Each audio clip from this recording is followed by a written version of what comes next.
എൻ്റെ പേര് ഷീന. ഞാൻ കാസർഗോഡ് ജില്ലയിലെ കമ്പലൂരിൽ നിന്ന് വരുന്നു. ഇതെൻ്റെ ഫാമിലി, എൻ്റെ അമ്മ, എൻ്റെ ഹസ്ബൻഡ്, എൻ്റെ 2 മക്കൾ. എനിക്ക് അമ്മ മാതാവും തിരുകുമാരനും തന്ന വലിയ ഒരു അനുഗ്രഹത്തെ സാക്ഷ്യപ്പെടുത്താൻ വേണ്ടിയാണ് ഞാൻ ഇവിടെ വന്നിരിക്കുന്നത്. എനിക്ക് 10 വർഷം, എനിക്ക് ആദ്യത്തെ മോനുണ്ടായിട്ട് 10 വർഷം കഴിഞ്ഞിട്ടും ഇനിയൊരു കുഞ്ഞില്ലായിരുന്നു. എനിക്ക് 2 പ്രാവശ്യം ഞാൻ കൺസീവ് ആയിട്ടുണ്ടെങ്കിലും അബോർഷനായി പോവുകയാണ് ചെയ്തിരുന്നത്. 2ാമത്തെ പ്രാവശ്യം അബോർഷനായി പോയപ്പം ഡോക്ടർ എനിക്ക് ബ്ലഡ് ടെസ്റ്റൊക്കെ ചെയ്തിട്ടുണ്ടായിരുന്നു. അതിൻ്റെ അകത്ത് AMH നോക്കിയപ്പം, അതായത് എഗ്ഗിൻ്റെ ക്വാളിറ്റി നോക്കിയപ്പം 0.9 ഉണ്ടായിരുന്നുള്ളൂ. ഡോക്ടർ എനിക്ക് IVF ആയിരുന്നു നിർദ്ദേശിച്ചിരുന്നത്. ആ സമയത്ത് ഞാൻ സൗദി നേഴ്സായിട്ട് വർക്ക് ചെയ്തുകൊണ്ടിരിക്കുകയായിരുന്നു. എനിക്ക് ഒരുപാട് കടബാധ്യതകളൊക്കെ ഉണ്ട്. അപ്പോൾ എനിക്ക് IVFന് അങ്ങനെ ആ ട്രീറ്റ്മെൻറ്റും കാര്യങ്ങളൊന്നും അതുകൊണ്ട് മുമ്പോട്ട് പോകാൻ പറ്റിയ ഒരു സാഹചര്യത്തിലല്ലായിരുന്നു. അങ്ങനെ ഞാൻ ഒരുപാട് വിഷമത്തോടെ സൗദിക്ക് തിരിച്ചു പോയി. അവിടെ ചെന്ന് അവിടെയുള്ള എൻ്റെ കൂടെ വർക്ക് ചെയ്തിരുന്ന എൻ്റെ ഫ്രണ്ടാണ് എനിക്ക് കൃപാസനത്തെക്കുറിച്ചും ഇവിടെ വന്ന് ഉടമ്പടി എടുക്കുന്നതിനെക്കുറിച്ചൊക്കെ പറഞ്ഞു തന്നിരുന്നത്. അവൾ പറഞ്ഞു, നമുക്ക് എത്ര അസാധ്യമായ കാര്യവും അവിടെ ചെന്ന് അമ്മ മാതാവിൻ്റെ മുമ്പിൽ വന്ന് നിന്ന് പറഞ്ഞാൽ അതൊക്കെ സാധിച്ചു കിട്ടുമെന്ന് പറഞ്ഞിരുന്നു. അങ്ങനെ ഞാൻ എൻ്റെ ഹസ്ബൻഡിൻ്റെ അടുത്ത് പറഞ്ഞു, നമുക്ക് ഇപ്രാവശ്യം നാട്ടിൽ വരുമ്പം നമുക്ക് ആദ്യം തന്നെ കൃപാസനത്തിൽ പോകണം, നമുക്ക് അമ്മ മാതാവ് കുഞ്ഞിനെ തരും എന്ന് പറഞ്ഞു. അങ്ങനെ ഓഗസ്റ്റ് 2-ാം തീയതി, ഞാൻ ജൂലൈ ലാസ്റ്റാണ് ഇവിടെ നാട്ടിലെത്തിയത്. ഓഗസ്റ്റ് 2-ാം തീയതി ഞാൻ ഹസ്ബൻഡിനെയും എൻ്റെ മൂത്ത മോനെയും കൂട്ടി ഞാനിവിടെ വന്നു. ഉടമ്പടി എടുത്ത് ഇവിടെ ക്ലാസ്സിന് കയറിയപ്പോൾ അവിടുന്ന് എനിക്ക് അമ്മേൻ്റെ പ്രസൻസ് ഫീൽ ചെയ്തായിരുന്നു. നല്ല മുല്ലപ്പൂവിൻ്റെ മണം വന്നിട്ടുണ്ടായിരുന്നു. അത് കഴിഞ്ഞ് ഞാൻ ഒത്തിരി പ്രാർത്ഥിച്ചു, മാതാവേ ഞങ്ങൾക്കൊരു കുഞ്ഞിനെ തരണേ, പൂർണ്ണ ആരോഗ്യത്തോടെ ഒരു കുഞ്ഞിനെ തരണേ എന്ന് പ്രാർത്ഥിച്ചു. എൻ്റെ മോന് വലിയ ആഗ്രഹമായിരുന്നു. എല്ലാവർക്കും അനിയനും അനിയത്തിയും ഒക്കെ ഉള്ളപ്പം, കളിക്കാനൊക്കെ ആളുള്ളപ്പം അവന് മാത്രം ആരുമില്ലാന്ന് അവൻ എപ്പോഴും ഞങ്ങളുടെ അടുത്ത് പരാതി പറയുമായിരുന്നു. അതൊക്കെ ആയപ്പം ഭയങ്കര സങ്കടമായിരുന്നു. അങ്ങനെ മാതാവിൻ്റെ അടുത്ത് ഒത്തിരി സങ്കടത്തോടെ പ്രാർത്ഥിച്ച് ഇവിടുന്ന് തിരിച്ചു പോയി. അവിടെ വീട്ടിൽ ചെന്നിട്ട് എപ്പോഴും ഉടമ്പടി പറഞ്ഞിരിക്കുന്ന പോലെ പ്രാർത്ഥനയും കാര്യങ്ങളും ഉടമ്പടി ജീവിതത്തിൽ പോവുമായിരുന്നു. അങ്ങനെ ഒരു ദിവസം അച്ഛൻ്റെ ചൊവ്വാഴ്ച ധ്യാനം കേട്ടുകൊണ്ടിരുന്നപ്പം എനിക്ക് പെട്ടെന്ന് ക്ഷീണം തോന്നി. എനിക്കെന്തോ ഉറക്കം വരുന്ന പോലൊക്കെ തോന്നി. ഞാനങ്ങനെ ബെഡിൽ കയറി കിടന്നു. പെട്ടെന്ന് എൻ്റെ ശരീരത്തിൽ എനിക്ക് കറണ്ട് അടിക്കുന്ന പോലെ തോന്നി. അങ്ങനെ ഞാൻ പിന്നെ കണ്ണ് തുറന്നപ്പോഴും എനിക്കൊരു 1-2 മിനിറ്റ് അതേ ഫീൽ തന്നെയാണ് തോന്നി. എനിക്ക് ശരീരം ഫുള്ള് വൈബ്രേറ്റ് ആവുന്ന പോലെ. പിന്നെ അതങ്ങ് പോയി. പക്ഷേ എനിക്ക് മനസ്സിലായി അമ്മ മാതാവ് വന്നതാണ്, അമ്മ മാതാവിൻ്റെ പ്രസൻസ് ആണെന്ന് എനിക്ക് മനസ്സിലായായിരുന്നു. പിന്നെ എനിക്ക് അമ്മ മാതാവ് 8 എന്നുള്ള ഒരക്കം എൻ്റെ മനസ്സിലിങ്ങനെ തോന്നിപ്പിച്ചായിരുന്നു. അങ്ങനെ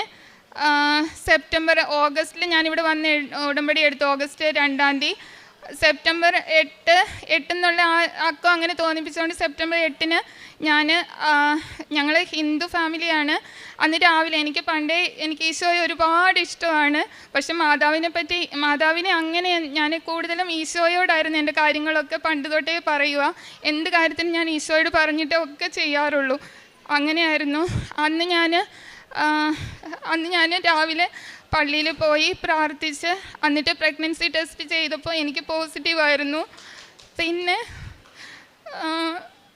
പിന്നെ അങ്ങനെ ഇവിടെ വന്ന് ഉടമ്പടി എടുത്തതിന് ശേഷം ഞാനങ്ങനെ മാതാവിലൂടെ ഈശോയെ സ്നേഹിക്കാൻ പഠിച്ചു. അതുവരെ ഞാൻ ഈശോയായിരുന്നു കൂടുതൽ സ്നേഹിച്ചിരുന്നത്, കൂടുതൽ എൻ്റെ കാര്യങ്ങളൊക്കെ പറഞ്ഞിരുന്നത്. പിന്നെ ഞാൻ മാതാവിലൂടെ ഈശോയോട് പ്രാർത്ഥിക്കാൻ പഠിച്ചു. പിന്നെ അങ്ങനെ ഞാൻ തിരിച്ച് ആ മാസം ലാസ്റ്റ് തന്നെ ഞാൻ തിരിച്ച് സൗദിക്ക് പോയി. അവിടെ ചെന്നിട്ട് എനിക്ക് ആദ്യത്തെ മോനുണ്ടായിരുന്ന സമയത്ത് ഒരുപാട് പ്രഗ്നൻസി റിലേറ്റഡ് ആയിട്ട് ഒരുപാട് ബുദ്ധിമുട്ടുകളുണ്ടായിരുന്നു. എനിക്ക് വോമിറ്റിങ്ങും നല്ല ക്ഷീണവും, അങ്ങനെ എനിക്ക് ജോലി ചെയ്യാൻ പറ്റുന്നുണ്ടായിരുന്നില്ല. എനിക്കത് കാരണം റിസൈൻ കൊടുക്കേണ്ടി വന്നായിരുന്നു ആ സമയത്ത്. അപ്പോൾ അതും എൻ്റെ മനസ്സിലൊരു പേടിയുണ്ടായിരുന്നു. അത്രമേൽ എനിക്ക് കടബാധ്യതകളുണ്ട്. അപ്പം ഞാൻ ഈ പ്രാവശ്യം എനിക്ക് അതുപോലൊക്കെ ബുദ്ധിമുട്ടുണ്ടായി കഴിഞ്ഞാൽ, എനിക്ക് അങ്ങനെ റിസൈൻ കൊടുക്കേണ്ടി വന്നു കഴിഞ്ഞാൽ എനിക്ക് ഭയങ്കര ബുദ്ധിമുട്ടാവും. അപ്പം ഞാൻ മാതാവിനോട് പ്രാർത്ഥിച്ചിട്ടുണ്ടായിരുന്നു, മാതാവേ അങ്ങനെ എനിക്ക് സഹിക്കാവുന്ന രീതിയിൽ എനിക്ക് തരാവുകയും എൻ്റെ ജോലിയെ ബാധിക്കുന്ന രീതിയിൽ ഒരിക്കലും എനിക്ക് ബുദ്ധിമുട്ടുണ്ടാവില്ലേ എന്ന് ഞാൻ പ്രാർത്ഥിച്ചിട്ടുണ്ടായിരുന്നു. അങ്ങനെ എനിക്ക് വോമിറ്റിങ് കാര്യങ്ങളും മറ്റ് ക്ഷീണവും ബുദ്ധിമുട്ടുകളും ഒക്കെ ഉണ്ടായിരുന്നെങ്കിലും എനിക്കൊക്കെ സഹിക്കാവുന്നേ ഉണ്ടായിരുന്നുള്ളൂ. മാതാവിനോട് പറയുമ്പം എനിക്ക് വേഗം അതൊക്കെ മാറ്റി തരുന്നുണ്ടായിരുന്നു. അങ്ങനെ അത് കഴിഞ്ഞ് ഞാൻ ഈ കഴിഞ്ഞ ഏപ്രിൽ 30 പൂർണ്ണ ആരോഗ്യത്തോടെ ഒരു പെൺകുഞ്ഞിന് ജന്മം കൊടുത്തു. അവൾക്ക് ഞാൻ കൃപ മരിയ എന്ന് പേരിട്ടു. ഇത്രയൊക്കെ അനുഗ്രഹം തന്ന അമ്മ മാതാവിനും തിരുകുമാരനും എത്ര നന്ദി പറഞ്ഞാലും, കൊടാനുകോടി നന്ദി, എത്ര നന്ദി പറഞ്ഞാലും മതിയാവില്ല. ഇനി എൻ്റെ ഏറ്റവും വലിയ ആഗ്രഹം എൻ്റെ ജീവിതകാലം അവസാനം വരെ എനിക്ക് അമ്മ മാതാവുമായിട്ട് ഈ ഉടമ്പടി ജീവിതത്തിൽ ഇങ്ങനെ തന്നെ പോകണമെന്നാണ് എൻ്റെ ഏറ്റവും വലിയ ആഗ്രഹം.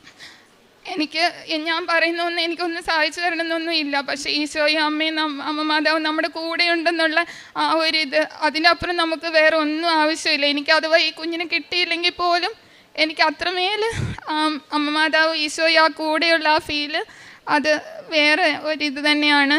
ഞാൻ പ്രേക്ഷിത പ്രവർത്തനം എന്ന് പറയുന്നത്, ഞാൻ ഇവിടുന്ന് കിട്ടിയ പത്രം ഞങ്ങളുടെ വീടിനടുത്തും ബസ് സ്റ്റാൻഡിലും ഒക്കെ ഞാനിത് കൊടുത്തിരുന്നു.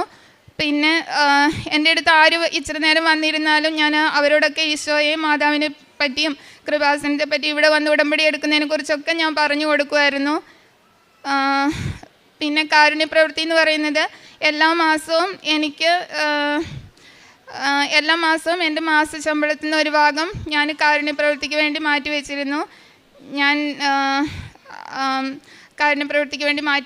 പിന്നെ എൻ്റെ അടുത്ത് ആര് സഹായം ചോദിച്ചാലും ഞാൻ അവർക്കൊക്കെ എന്നെ കഴിയാവുന്നതുപോലെ ഞാൻ എല്ലാവരെയും സഹായിച്ചിരുന്നു.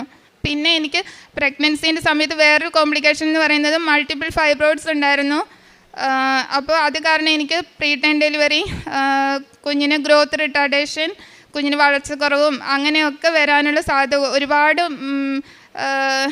റിസ്ക് ഉണ്ടായിരുന്നു. പക്ഷേ മാതാവിനോട് ഞാൻ പ്രാർത്ഥിച്ചിരുന്നു, മാതാവേ എൻ്റെ യൂട്രസിൽ ഏറ്റവും സേഫായി എടുത്ത് കുഞ്ഞിനെ വെക്കണേ. ആ കുഞ്ഞിന് എനിക്ക് 38 ഇയേഴ്സ് ഉണ്ട്.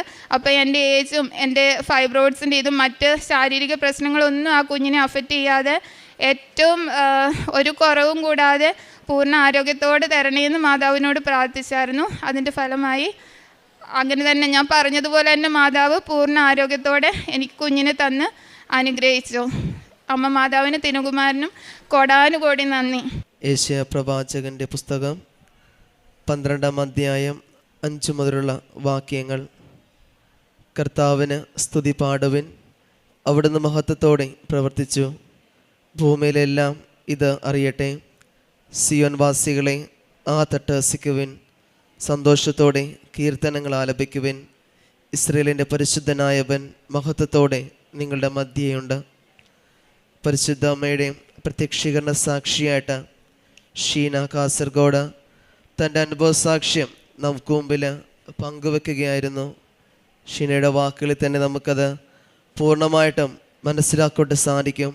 പരിശുദ്ധ അമ്മയിലുള്ള ഉറച്ച വിശ്വാസം തന്നെയാണ് ഷീനയെ ഇയാൾ താരക്ക് മുമ്പിൽ സാക്ഷിയായിട്ട് നിർത്തുക.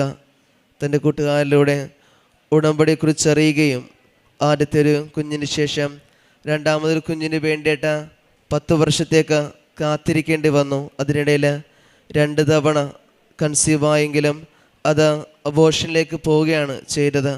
തുടർന്ന് തന്നെയാണെങ്കിലും ഉടമ്പടിയിൽ ഉറച്ച് വിശ്വസിച്ചുകൊണ്ട് അതോടൊപ്പം തന്നെ പരിശുദ്ധ അമ്മയോട് ചേർന്നുകൊണ്ടുള്ള പരിശുദ്ധം ഒരു വലിയ അനുഗ്രഹമായിട്ട് ഈ കുടുംബത്തെ അനുഗ്രഹിക്കുന്ന ഒരു ഉറച്ച വിശ്വാസം തന്നെയാണ് ഇവിടെ വരികയും അതോടൊപ്പം തന്നെ പരിശുദ്ധ അമ്മ ഇവർക്ക് ഒരു നല്ല പെൺകുഞ്ഞിന് കൃപാമരിയ എന്ന പേര് നൽകുകയും ആ കുഞ്ഞിനെ നൽകി അനുഗ്രഹിക്കുകയും ചെയ്തു. കാരണം കുഞ്ഞിന് ജന്മം കൊടുക്കുന്നതിന് മുമ്പ് തന്നെയാണെങ്കിലും പലതരത്തിലുള്ള കോംപ്ലിക്കേഷനൊക്കെ ഉണ്ടാകാമെന്ന് ഡോക്ടർ പറഞ്ഞെങ്കിലും പൂർണ്ണമായ ആരോഗ്യമുള്ള കുഞ്ഞിനെ നൽകിയാണ് ഈ കുടുംബത്തെ പരിശുദ്ധ അമ്മ അനുഗ്രഹിക്കുകയും ചെയ്തത്. കാരണം തൻ്റെ ജീവിത മാതൃകയായ ജോലി കൂടി നഷ്ടപ്പെടുന്നുള്ളൊരു അങ്കലാപ്പ് കൂടെ ഷീനയ്ക്കുണ്ടായിരുന്നല്ല. പരിശുദ്ധമ്മ അതിലൊന്നും പ്രശ്നങ്ങളും വരാതെ കണ്ട് തന്നെ ഇവർക്ക് അനുഗ്രഹമായിട്ട് ഒരു കുഞ്ഞിനെ നൽകി അനുഗ്രഹിച്ചു.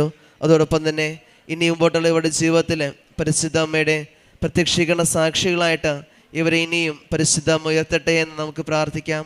ഒപ്പം നമ്മളെയും പ്രത്യക്ഷത്തിൻ്റെ സാക്ഷികളായിട്ട് ഈ അൾത്താരയിൽ സാക്ഷ്യം പറയാൻ അനുഗ്രഹിക്കണമേ എന്ന് നമുക്കും പ്രാർത്ഥിക്കുകയും ചെയ്യാം.